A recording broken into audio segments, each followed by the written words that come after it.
guys who won't let you split the check. What's up, Bill? Love the podcast. Okay, one thing that I find extremely annoying is the guys have to pay convention on dates. I'm in college and the guys I date are in college, so I know that neither of us having that much money, neither one of us had that much money to spare. It seems to me that being in a relationship is like a money-saving tool for women and a huge financial burden for men. Yeah, I would say that. I think it was that way back in the day because women weren't allowed to work. And then also, once you married a guy, like he could lord over you when you were like his property. So you couldn't even vote. I mean, to try and balance it out somehow is you had to go out and go buy the sarsaparillas. Anyway, some guys are adamant about paying for dates. I always was. Even when you're sincerely offering to split. Parentheses, not some fake, oh my God, no, you don't have to do that bullshit. All right, is this like the coolest chick ever? She wants to pay. She's owning up to the fact that chicks do shit like that. All right, and this is what I wish happened in politics. So they wouldn't be screaming and yelling, where you could just be like, hey, Obama fucking drone bombed some weddings and, he kind of blew the oil companies. Okay, I can definitely give you that. But, having said that, this guy Trump's a little out of line here. Then you could actually maybe have a fucking conversation. Instead of screaming at some old lady because she's not wearing a fucking mask. She's going to be dead soon. Just leave her alone. Anyways, which also puts me in a weird spot because it feels like since they bought my meal, now I owe them sex. Yes. Like prostitution, but with food as an intermediate step. All that considered, what do you say to a dude to actually convince him to let you pay for yourself?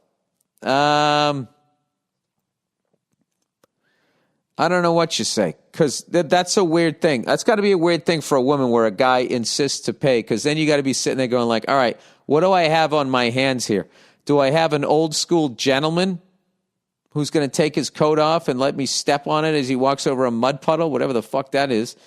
Or do I have somebody that's going to be shoving their dick in my face because they paid for my fucking steamed spinach here? I mean, that's a hell of a thing. Hey, this is why I wish more women wrote in on this fucking podcast. Well, Bill, maybe if you didn't trash them every 10 seconds, they'd fucking listen to this shit. Fair enough. Yeah, because that's interesting. That then you're going to be sitting there being like, okay, I'll let you pay for this, but, that doesn't mean, you can take old Hank out in fucking 20 minutes when we're back in your Prius. Yeah, I would tell you this. At this point, the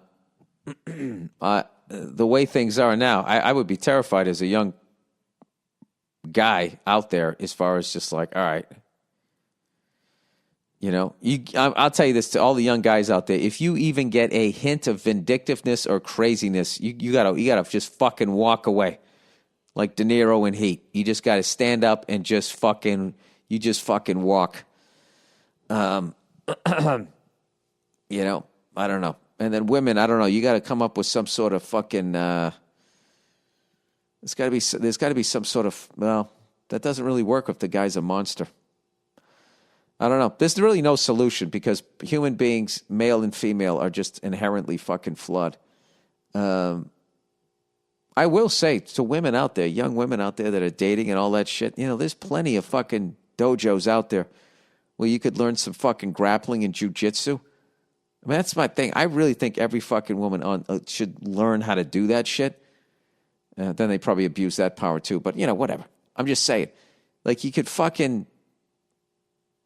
when somebody is going to sexually assault you, they got to get in close. All right? So if you're good at fighting on your back and you can put that person in an arm bar and there's no ref to tap out, you fucking blow out his elbow. That's it. Nothing kills a hard-on like a broken fucking arm. Or just put him in a triangle. I mean, I got to tell you, I would think, no matter how much a guy outweighed you, once you, I shouldn't say that. I should ask Rogan this, but like, at what level belt, okay, does weight class not matter if the other person has no grappling skills whatsoever, has no idea, like, oh, fuck, they just did that, which means in another half a second, I'm going to be in a triangle or an armbar unless I do this. I just think that would put you at like a tremendous, tremendous fucking advantage. That's something I really want to do, with my kids.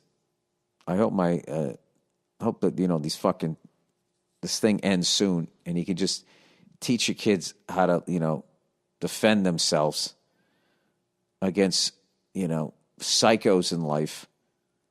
And then you just teach them, like, never abuse this power and all that shit, which I think is part of the dojo's responsibility down there. But I would definitely say that. Okay, hey, now you know how to choke people out. Just don't go fucking walking around choking people out.